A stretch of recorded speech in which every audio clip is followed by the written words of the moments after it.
Look at our world, right? We're pretending that there's just disposable people, like that we can just say, well, we shoot this person, we send this person away, we kick this person out, we bomb this place. Those aren't lives worth knowing. Those aren't even real people. Forget, like those are just this is all a video game. It's not, right? We know these are real people with real stories and deep, beautiful histories and families. And I think Star Wars has done a lot of good to help us build that muscle to desire to know the stories. And maybe we could use a little bit of that in our day and age.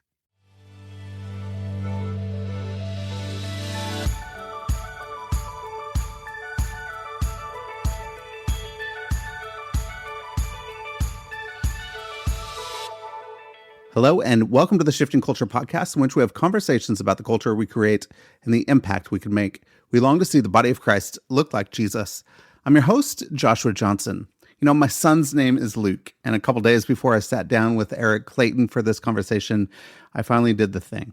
We watched Star Wars together. Episode 4, the whole thing. He was locked in from the start. When I asked him afterwards what he liked the most, he said, I like that I blew up the Death Star. He wasn't just watching the story, he was living inside of it. And that's kind of the whole conversation we have with Eric today. How great stories don't just entertain us, they invite us in. They activate something. And for a lot of us, Star Wars is one of those stories. Not because George Lucas was trying to sneak the gospel past us, but because he gave us something ancient and vague enough that we could bring our whole selves to it. Eric Clayton is the author of My Life with the Jedi, and he spent years thinking about Star Wars not as a Christian allegory to decode, but as a kind of shared space, a place where the Holy Spirit might actually be doing something if we're paying attention. We talk about Ignatian spirituality and what R2-D2 can teach us about discernment. We talk about the Force as invitation. We talk about what it means to slow down in a world that keeps speeding up, and why Luke should probably have stayed on Dagobah. We dive into nonviolence and how that really rubs up against how we see the world. It's a great conversation, so join us as we talk about the spirituality of Star Wars. Here is my conversation with Eric Clayton. Eric, welcome back to Shifting Culture. Excited to have you back on. Joshua, I'm so glad to be here. Thanks for the invitation. Yeah, we're opening this up. This is releasing on Star Wars Day, May the 4th. Right? May the 4th be with you. So we can talk about the spirituality of Star Wars. Let's do it, man. Let's do it. So I know that your father popped in a VHS tape of the original trilogy, the first Star Wars for you when you were around, 9, 10 years old, something like that. And right.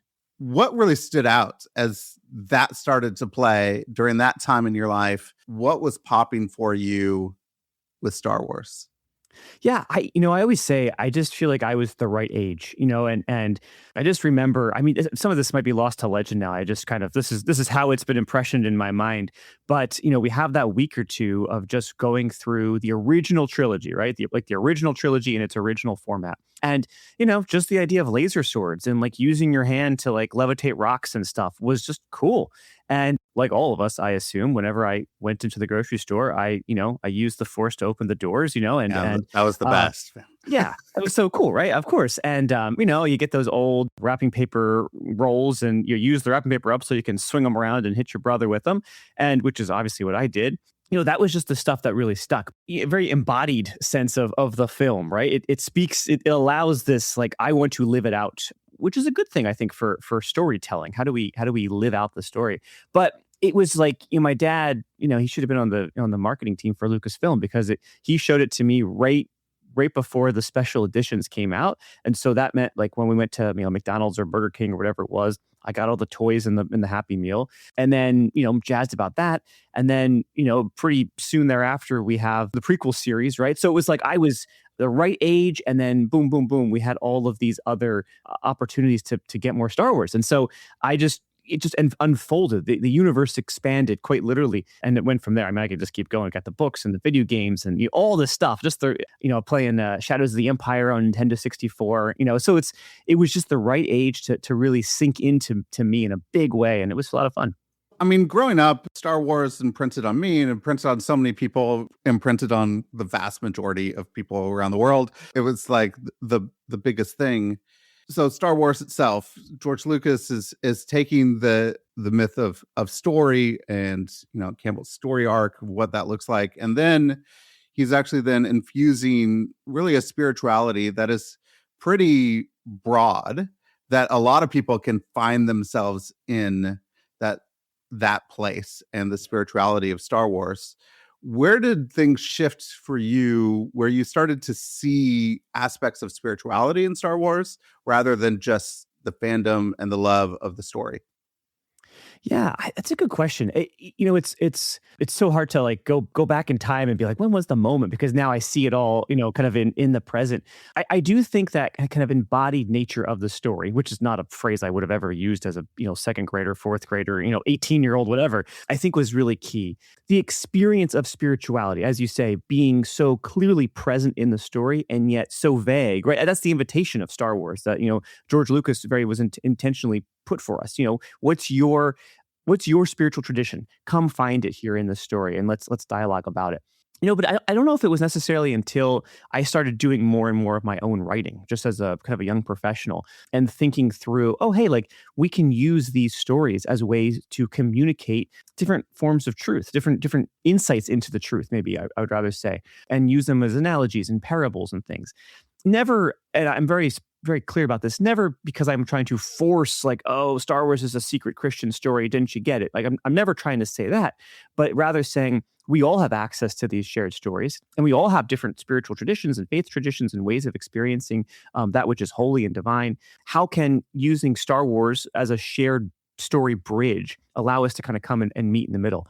And so I think that for me, as I begin to write more, again, as a young adult, really, and thinking about these kinds of stories as ways to better understand what I was experiencing, I think that's where it really began to crystallize in important ways. But again, it was always in the background of my mind. Star Wars as this exciting story that I loved and wanted to be invited into. And I think I'll say one more thing. So many of us, for these stories that we love, like we want to have a part in the storytelling, right? We want to do it. And so few of us are commissioned to write, novels in the universe. And so we imagine ourselves in the story. We imagine what would it be like if we had ownership. And for me, right, someone in the Ignatian tradition, that's how like, St. Ignatius of Loyola invites us to pray with scripture, and imagine if you were in the story. And so that's, I think, what I began to do long before I realized that's what I was doing. 2 days ago, I finally watched Star Wars with my son. His name is How'd it go? Luke, and so he loved it. So this is the first time he wanted to watch it, and so we sat down. It was the first film, Episode 4, New Hope, and I asked him later, like, I mean, he was locked in the whole time. He just loved it. I asked him later, what did he like the most about it, and he's like, I like that I blew up the Death Star. So it was, he was finding himself in the story because, his name is Luke, but he was literally finding himself in the story. He's like, that's me doing that. And that's just, it's the magic of Star Wars is like, Yeah. oh, I found myself doing that when I was a kid, and my name's not Luke, but I found myself, playing the Luke character or playing somebody else. And this is me in the story. That's such a cool thing because we talk about like symbols, right? Symbols are so important to us in our faith traditions, and what do they point towards? And so, like, his name points to this epic character who does this great thing that triumphs over this oppressive evil. And so, for him to be able to say, "Oh, like my very self points to that, which points back to this, and I can do that in the real world too," is exciting. I would imagine for him as a young person, as he's like kind of claiming who's he going to be as he gets older. So very cool. I wonder. Let me ask you a question. Did you remember? Because this is what I realized watching the movies with my daughters. There are a lot of slow, long pans of the desert, and you're like, man, we're taking a little while to get going here. We got.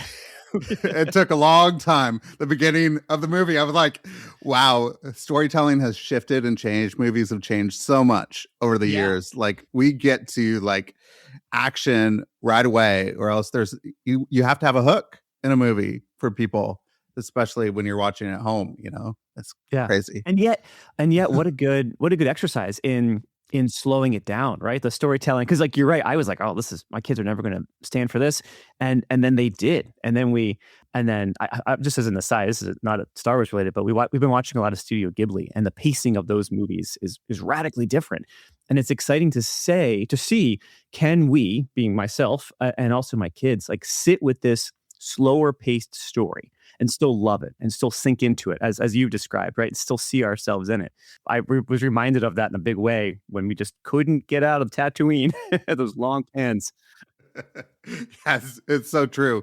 I mean, you draw a distinction, and you've said before that between asking who is the Christ figure in Star Wars, and then how might Christ be speaking to me through Star Wars. Why do you think it's important for us maybe to read Star Wars or, any film as God speaking to us through this, rather than just searching for maybe this points to a story found in scripture?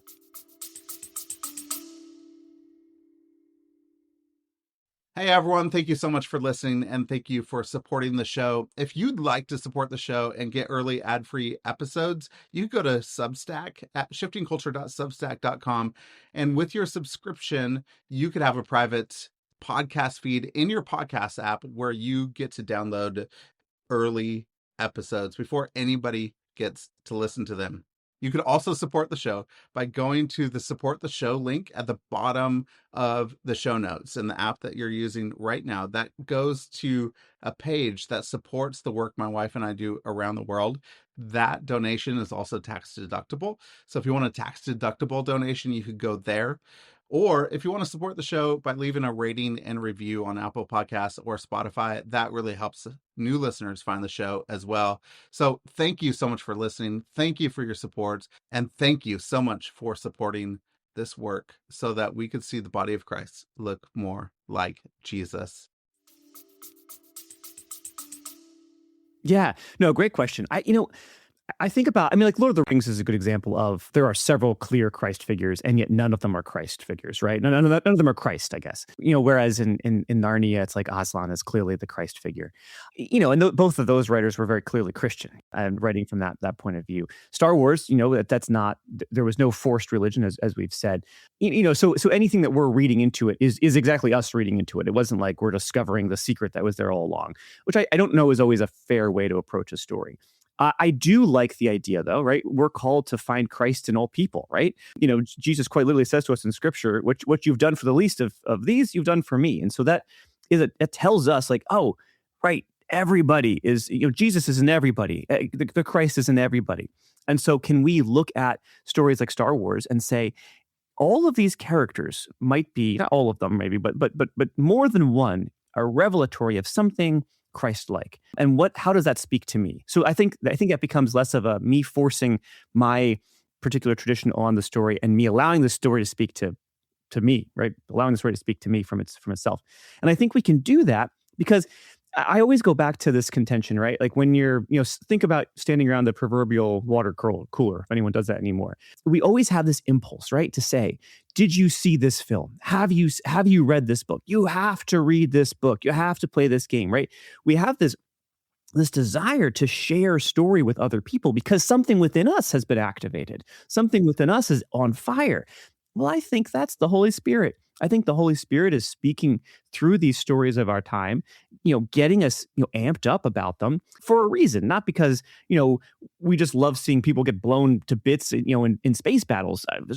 I hope not, but because we love something that is deeper and more ancient and ever present within us, that is being awakened by these stories. And we want to share that, have that communal experience. And so that's a holy desire. And I think that alone allows us to pray with stories like Star Wars, like Lord of the Rings, like, Narnia, whatever the case may be. Josh Larson, he has a book called Movies Are Prayers. And so all movies are prayers. And they're trying to say something, the yearning for God in the world, even if they know it or not, like they're trying to say something to the world. So how do you think that we should start to approach, like if somebody wants to start to like contemplate their spiritual life, their role with God, their role in the world through film, and we'll just stick with Star Wars because that's what we're talking about. How do you think we should start to approach like just watching and then reflecting on what we consume? I think there's a couple really good questions kind of tied up in that one. But I think for me, just kind of out of the gate, my kids and I just watched Empire Strikes Back a few weeks ago. you watch the movie and you're like, oh yeah, this is great. Like this is awesome. And it's just full it's just pulsing with this kind of spiritual insight. And of course, Yoda is kind of the key figure in there that really kind of shares that. And I always think about the dark side cave, right? And what would it be, right? So again, I'll answer your question. I'm watching this film. I find myself, really drawn once again to Dagobah and what's going on in Dagobah. And I'm really, really drawn kind of to that key moment where Luke enters the cave. This isn't just me, watching a film as a passive, kind of bystander, also like flipping through my phone and just like, stuffing my face with popcorn, right? This is me saying, something is happening on the screen here that is revelatory of what happens in the spiritual life. And not just the spiritual life, generally, my spiritual life. And not just once, but again and again and again and again, right? We all go into the cave. We are all tempted in these kind of pressure cooker moments. And this, of course, the cave is a motif that's like present in every spiritual tradition. It's not like, oh, you have to look really far to find a cave somewhere. The Ignatian tradition has a cave in it. But this idea of what do we bring with us into these pressure cooker moments, and what old stories do we cling to, and what are we being invited to let go of?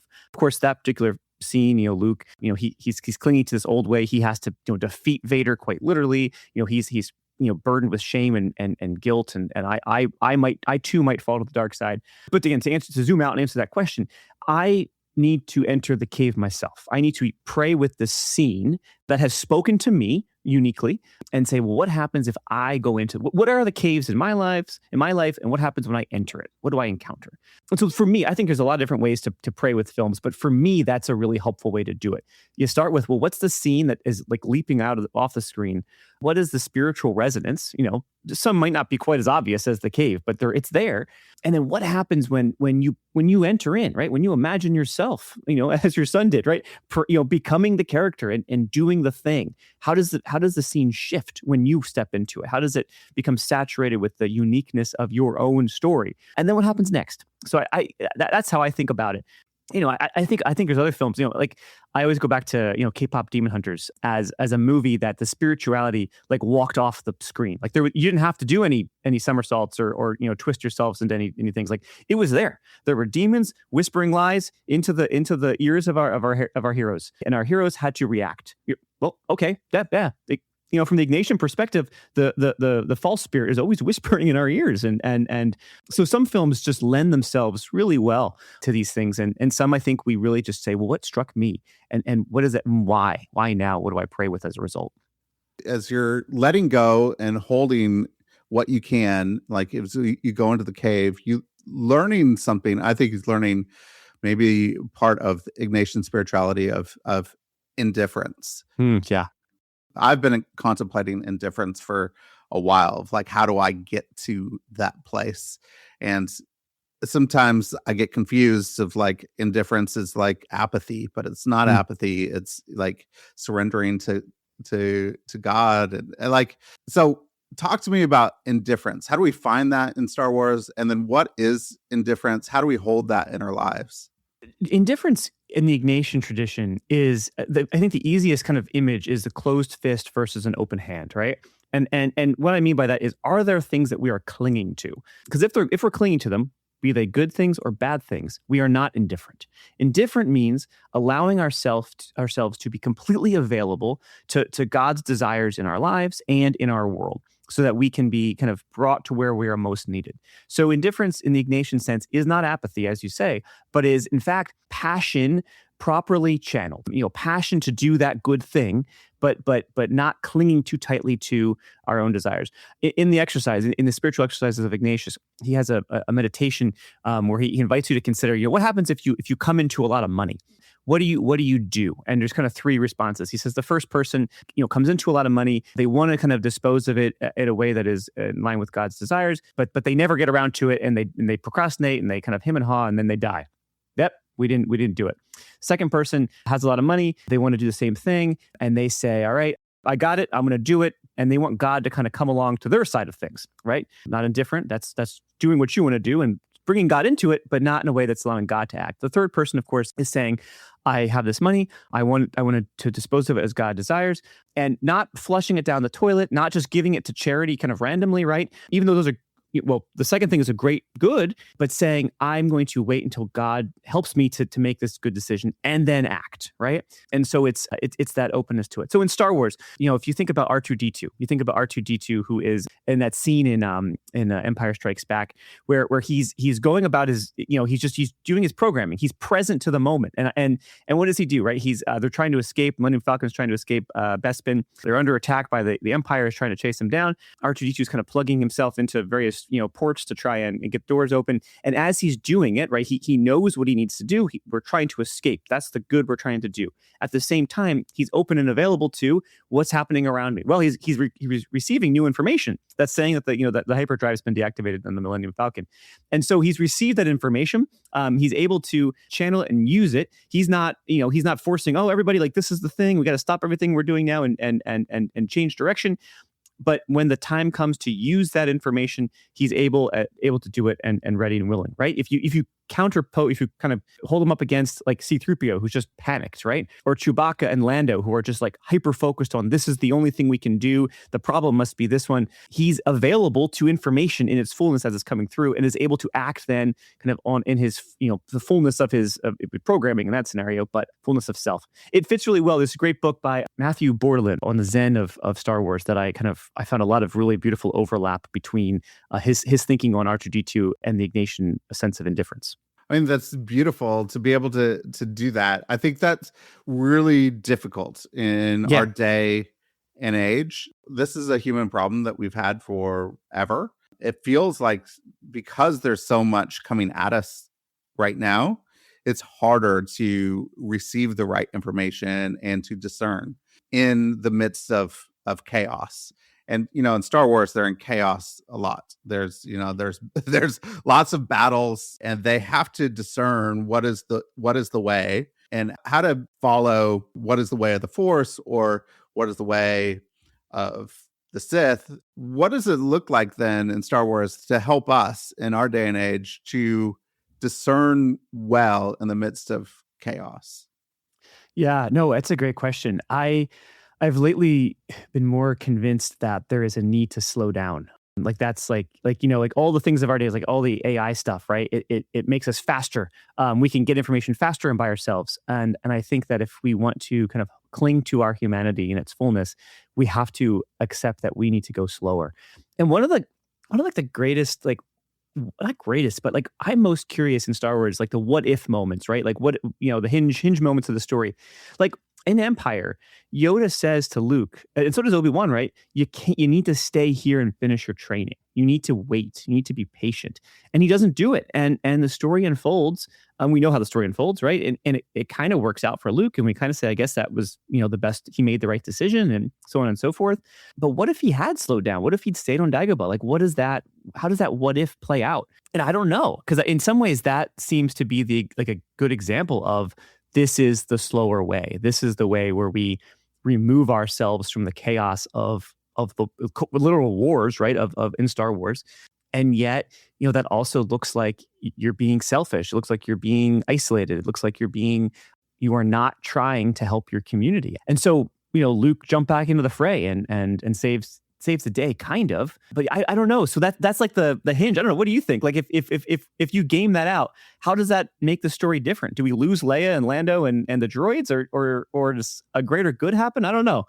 I don't know. What do you think? I mean, I would assume that if George Lucas put that in there and he was writing it, he probably thought that Yoda, Obi-Wan were both wise to say this is the right way to go about it. And there's probably going to be a greater good, but it may be a greater good that comes at the expense of immediate pain and loss and death, but there may be even something greater. And that's the hard part in the midst of war right now. Yeah. It's like, okay, am I going to retreat and get what is needed to actually maybe bring about some like love in the world, nonviolence that Jesus brings, or am I going to go and fight to have the immediate good? It's a hard question, because what is the greater good? It's a hard thing for a lot of people because they feel like oh, even if I don't comment on what is happening today, everybody needs to hear my voice, and I'm the one that actually figures it all out. Maybe it's part of like surrendering. Maybe it is more about God, and maybe it is we are dealing with forces that are not flesh and blood, that are the principalities and the powers, that maybe there needs to be a different way. And so that Luke may have gotten to a place of, oh, it's not flesh and blood. There's something greater and bigger. Well, yeah, because the Luke we meet at the beginning of Jedi is very different than that impulsive Luke we meet kind of mid-Empire. Yeah, I think that's a great example you give of like having to respond and everything, because I feel that like pull too. Like, do I need to say something now? Do they need my voice? And the answer is probably most times no. Like, they don't need. No one needs my voice here. Are we just like adding to noise and chaos and anxiety and whatnot? I think about kind of returning to Star Wars as our kind of like motif for this conversation. I think about the Obi-Wan Kenobi series. You saw that, right? I did. Yeah.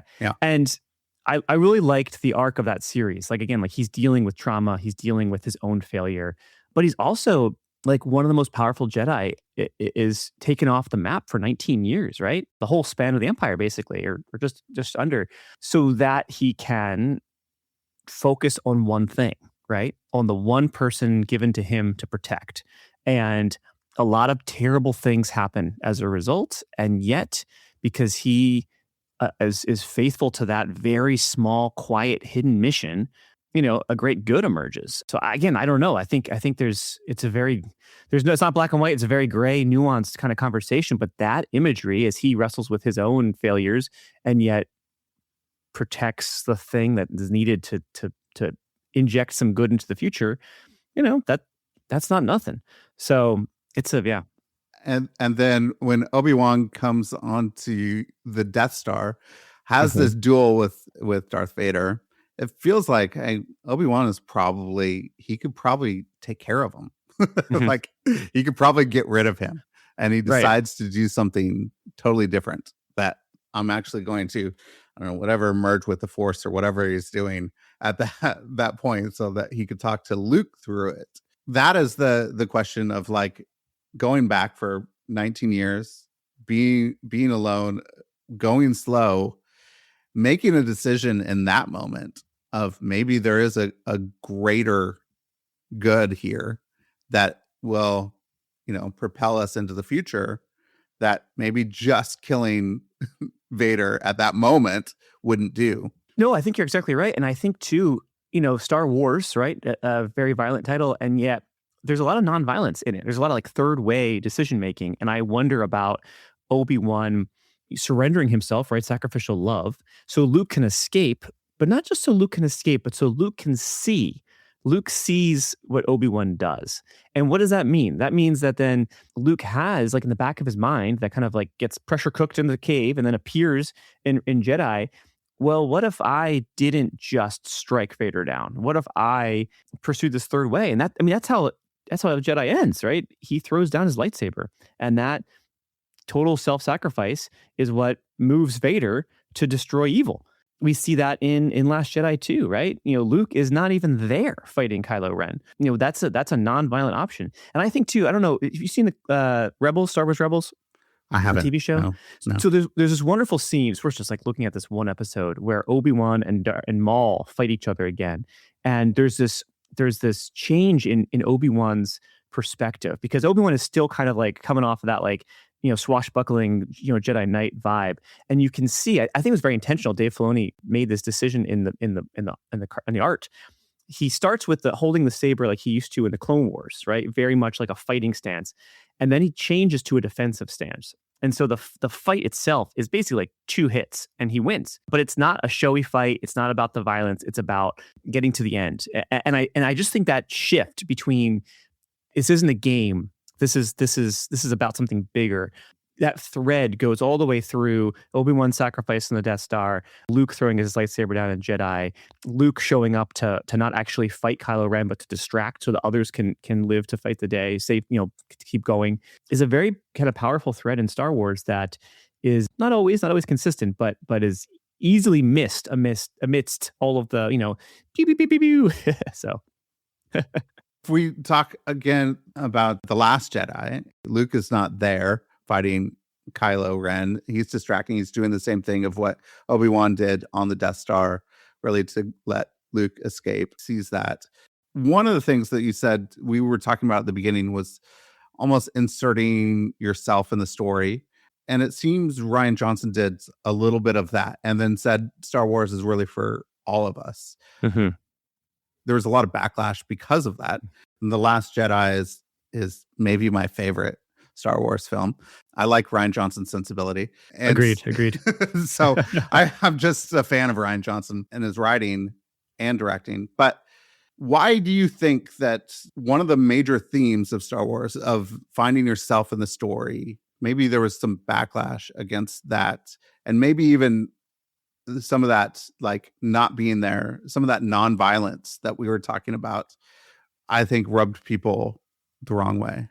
Obviously, we all wanted that big, lightsaber fight. But I think at the end of the day, I love Last Jedi for the same reason why I love the Picard series. If you watched Picard, I like the idea of meeting our heroes later down the path, where they have watched everything they've loved and built and worked for crumble, and have all of their preconceived ideas challenged, if not overturned. And what do we do? And I think that's great. I think that's a great question, because I think we probably all come to that eventually. Like I think we should all be challenged in those really key ways and have to respond to the moment, to the signs of the times.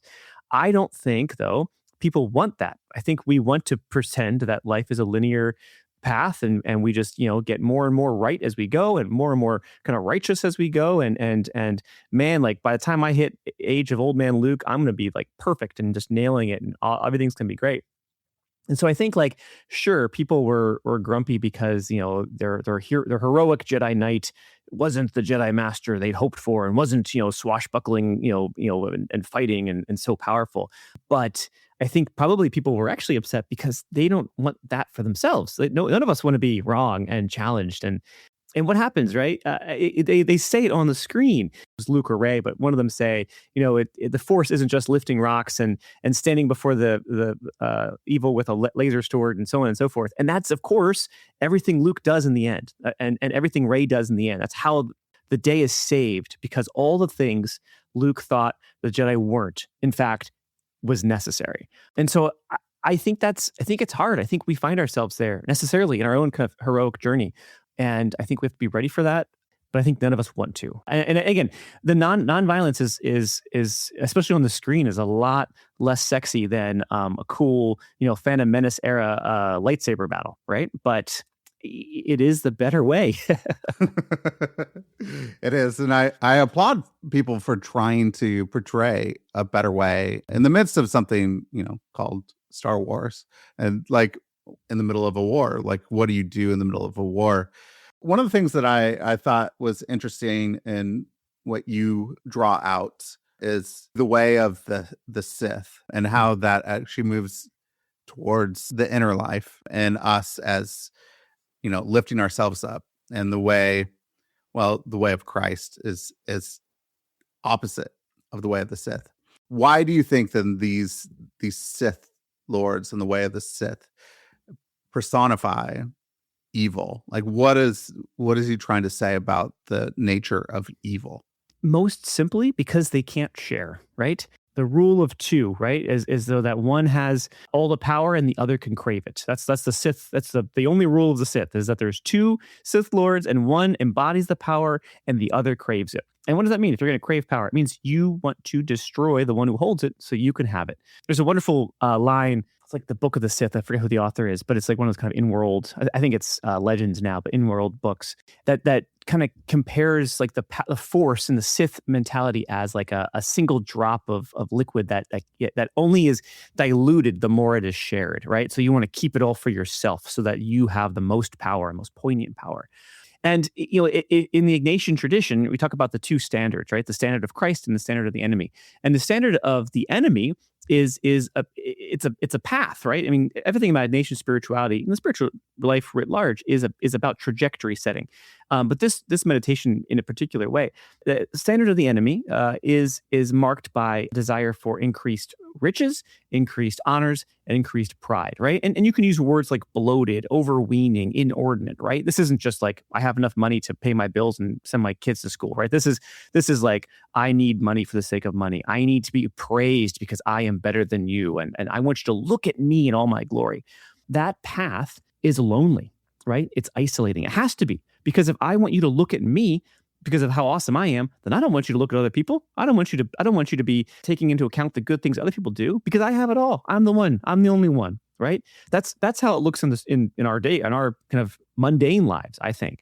In the story of Star Wars, that's why Emperor Palpatine, was had all these like kind of secret Sith apprentices here and there. He didn't want a school. He didn't want them to learn from each other. He wanted to dispose of them when they were no longer helpful to his personal practices, his personal pursuits. The opposite, of course, of the way of the standard of the enemy is the standard of Christ. And Ignatius says that's marked by another threefold journey: a pursuit of poverty, a rejection, and an embrace of humility. Well, that's not super sexy either. And yet, the more we embrace humility, right, the more it kind of writ large, those things point to vulnerability. The more vulnerable we are, the more we recognize our own finitude, the more we need other people. We need community. We need to lean on the strengths of other people so that we can then share our own, so that we can build something together. We go it our own, or we go it alone. That's the way of the Sith. We go it together. That's the way of the light side of the Force and Christ. The more we learn about the Sith, I think the more we see this, and it's really compelling. I mean, again, like think of the Acolyte. For Acolyte wasn't like the perfect Star Wars show, perhaps, but the portrayal of the stranger was compelling, and it's not for nothing. He was all alone, and I mean, we'll never know kind of what happens next in that story, but it was a compelling image of evil. It reminds me of Rene Girard's mimetic desire, talking about mimetic desire, that whatever the leader desires, the people around them will desire that as well. And then there will be a lot of fighting to get whatever they desire. So talking about, in the church and community, like we want people to desire Christ so that others will desire Christ. But it's the same thing with the Sith. There's people that have it, and then there's someone else that craves it, wants it. It's the desire. How do you think that we can help shift desire to something else when the people that we're closest to, we just desire what they want? So if they're desiring evil, we want evil. Is there a way to shift that towards the way of Christ, towards the way of light in the midst of this war? Yeah, no, I think that's a really good question. I mean, I think part of it comes down to simplicity, right? What do I actually need to survive? What do I need to survive, and how do I flourish in that sense? Like, what do I need to survive and flourish, and how can my neighbor have that too? I think also a desire for solidarity, for empathy, right? Being able to see the more we kind of carve ourselves up and kind of erect like siege, mentality around things, the worse off we are, right? That's always isolating. Even if we're isolating ourselves in a community, that impulse to isolate is going to still be there, and more will isolate and end up alone. How can we have empathy and sorrow and tears for people that are suffering, even if they're not people we agree with, even if they're people we've never met? Can we be moved by what we see on our screens, in the news, and cry out again for our shared humanity, right? Remembering that like we're in this together, like we are not so different. We're made in the image and likeness of God. If that's true for me, it's true for you, it's true for somebody else. If it's not true for somebody else, it's not true for me. It's either it's all or nothing. We go to God together, or we go to God not at all. And so I think that's an impulse. And the more we can do that, right, the more we discover Christ at work in one another. But yeah, I think there's a need to simplify. I mean, I say that staring at like mounds of Legos all around me here, right? But the more we can kind of cut through the stuff that we throw at ourselves to distract from loneliness or distract from isolation, and instead say, you know what, like I need other people. I need God. I need to be pulled out of myself. I don't need to just like, stare at my screen or doom scroll or, whatever it might be that we're kind of numbing ourselves to, like the tragedy unfolding around us? Yeah, I don't know. That's a good question. I'm not sure I quite nailed the answer, but that's kind of just out of the gate what I'm thinking about. There is a different way that some people can notice. It's like, what we mentioned before is Obi-Wan on the Death Star. He says, Luke is noticing right now, I have to embody a better story, a new Mm. way. When the desire of dark side or light side comes in, he's like, oh, there is a better story. I've seen it before. I have this play out. I remember when I was a kid, after watching Star Wars, that I had competing desires. There was a day or two I was like, I want to be on the dark side. And No. and I wanted to give into that temptation because there was some power there. And then I was like, oh, I can't. I have to go to the light because that is actually better. I clearly remember like having that conversation in my head, like what that Yeah. looks Oh like. man. I mean, fear leads to anger, leads to hate, and leads to suffering. No, a word just to notice, I think, is really important, right? What do we notice, and what are we moved by? And again, I think that's really helpful to kind of go back to that moment on the Death Star with Obi-Wan, because in so many ways it doesn't make any sense, right? Because like you said, Obi-Wan probably could have defeated Vader. He didn't have to sacrifice himself, right? Luke probably could have, shown up and just like, mop the floor with Kylo Ren. Like so many of these things, Obi-Wan didn't need to stay on Tatooine. He could have taken the fight there. And these plot points in stories that you're like, this doesn't make any sense. I wonder if we have to say, well, this doesn't make any sense to me, to the way that I understand culture and society. And like you said, these old stories, because what else does it make sense, right? The crucifixion, the killing of God, right? The idea that Jesus has to suffer intimately for any good to come, right? That doesn't make any sense either. And so I wonder if sometimes, again, that idea of noticing these moments that seem senseless, and allowing them to speak to us actually awakens in us a better ability to see where God is at work in the world, doing things that seem totally counterintuitive to our cultural understanding of things. I mean, again, the standard of Christ, poverty, rejection, humility, that doesn't make any sense. And yet we know that what does make sense, this idea of this constant, fight to the top that will end necessarily alone and sad, that's what we say makes sense. Like, just like keep fighting until you have more money, more honors, more pride, more stuff.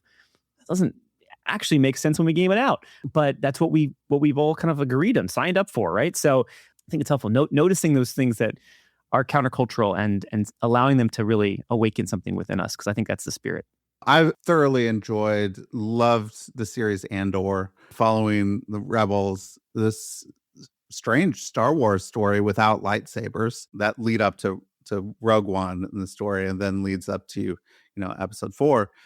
There was hints of hope, small pockets of hope during that time in the midst of incredible loneliness and darkness and despair.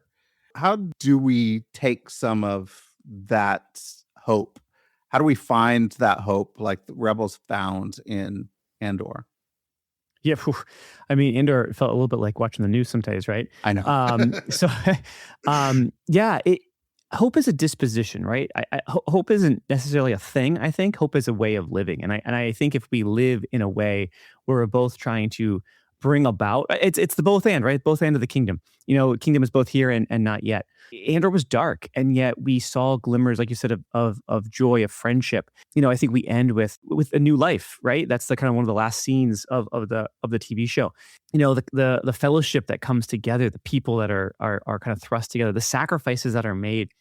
Like you said, right? We can choose the darkness, but ultimately that leaves us hollow. Do we choose darkness and live longer, or do we choose light and give it all we got? And maybe take risk as a result. I think that's what we have to do. How do we live with that hope, though? Where do we find it in the story of the rebellion? I mean, ingenuity, that waiting, right? The whole story of Luthen, and that sense that we're not yet ready to fight back, but we're noticing, we're looking, we're watching. I also struggle with. I love that character. I thought Stellan Skarsgård did an amazing job, but I struggle too with that monologue in the first season, right? That famous monologue from Luthen, where I burn my future, whatever it is. There's a sense that once we turn to violence, there is no coming back.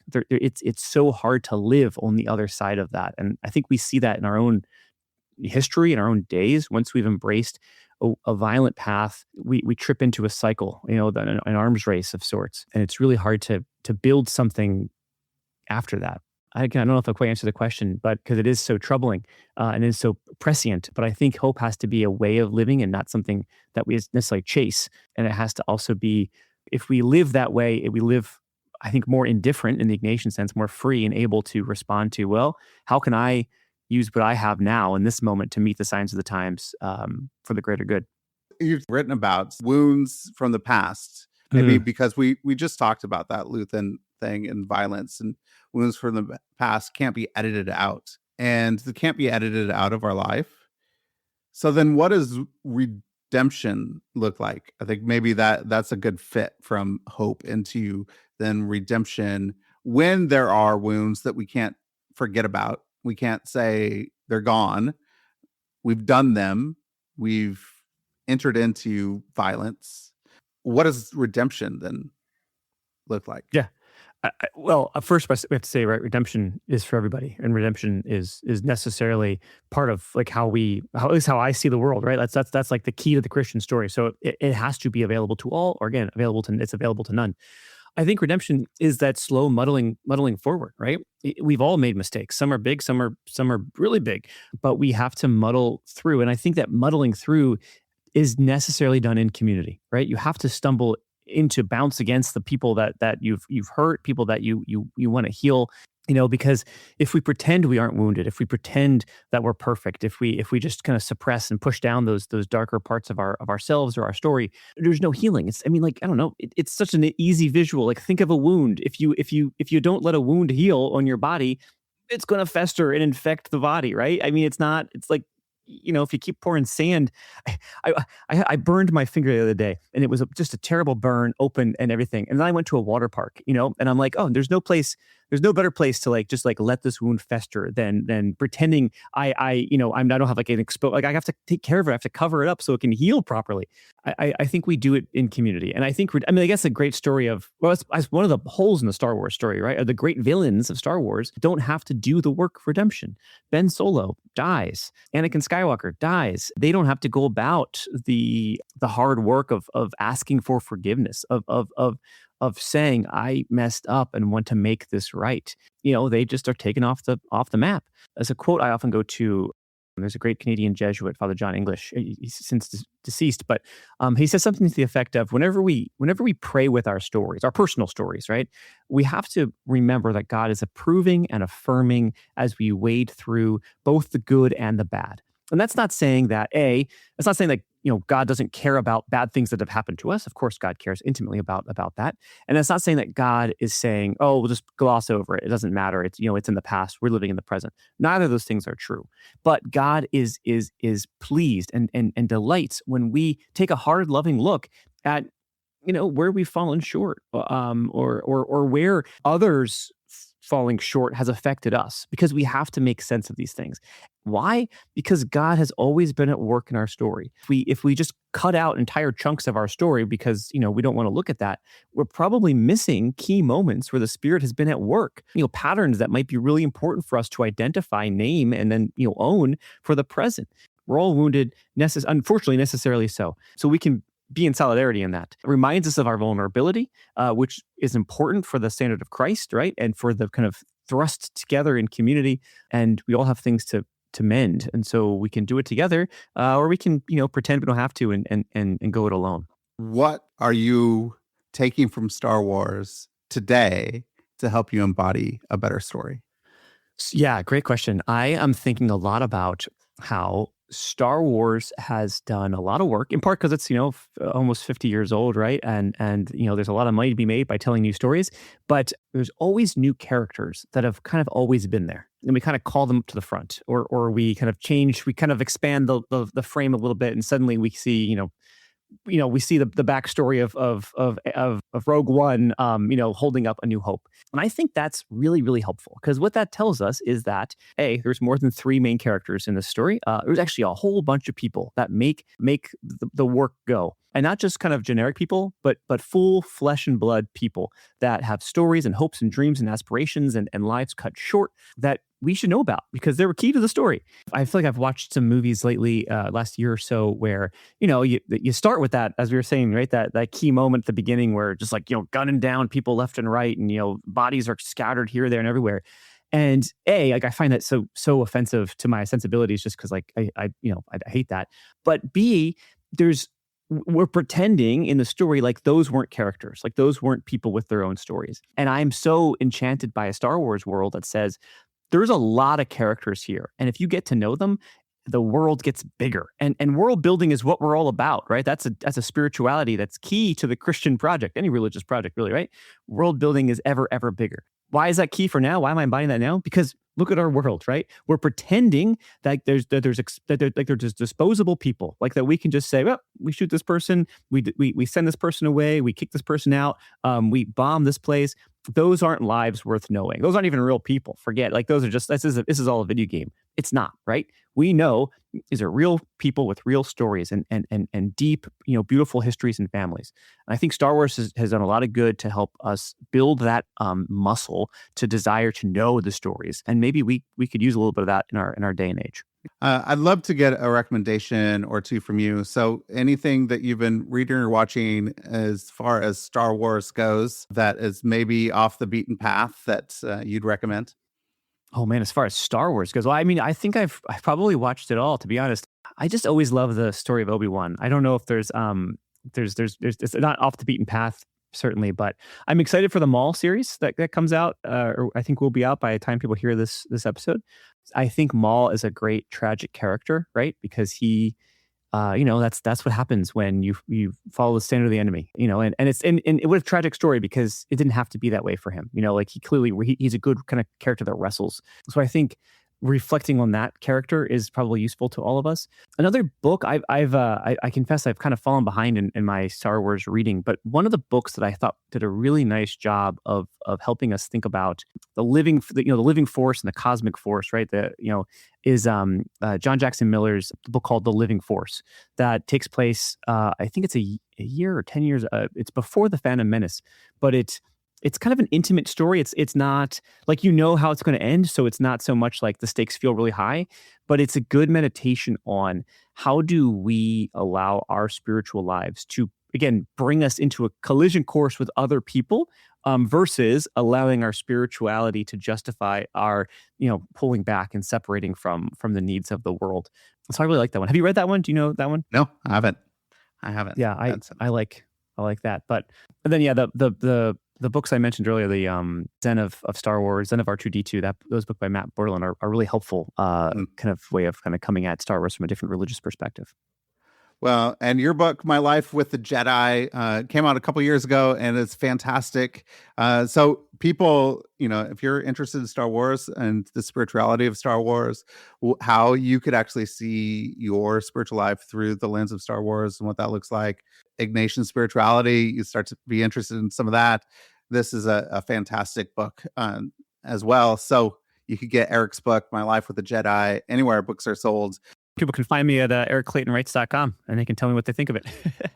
Awesome. Anywhere else that you like to point people to besides your website? I have another book, Finding Peace Here and Now. As I know you and I talked about this before. That's I think another great book on Ignatian spirituality, but it might be relevant today as we muddle hopefully towards some peace both in our lives and in our world. I know, yeah. And I have another book coming out later this year, hopefully. So I can talk about that at a later date. So we'll teaser. But awesome. Yeah. So always a pleasure. Yeah. Thanks, Eric. This was fantastic. Love talking Star Wars with you. Spirituality, Jesus, peace. It's fantastic. Loved it. All the good stuff. May the Force be with you.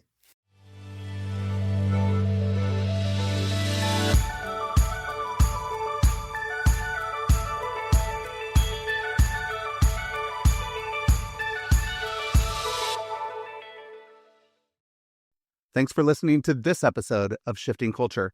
This show was edited and produced by me, Joshua Johnson, at Shifting Culture Productions. If you're enjoying the conversations, consider supporting the work by subscribing at shiftingculture.substack.com. For as little as $5 a month, you'll get ad-free early access episodes and other exclusive content delivered straight to your inbox. I'd love for you to not just listen, but engage. Reach out. Share what's resonating, and let's keep shaping culture together. Whether you're a listener with feedback, a creative with an idea, or a brand looking to connect with a thoughtful, engaged audience, let's talk.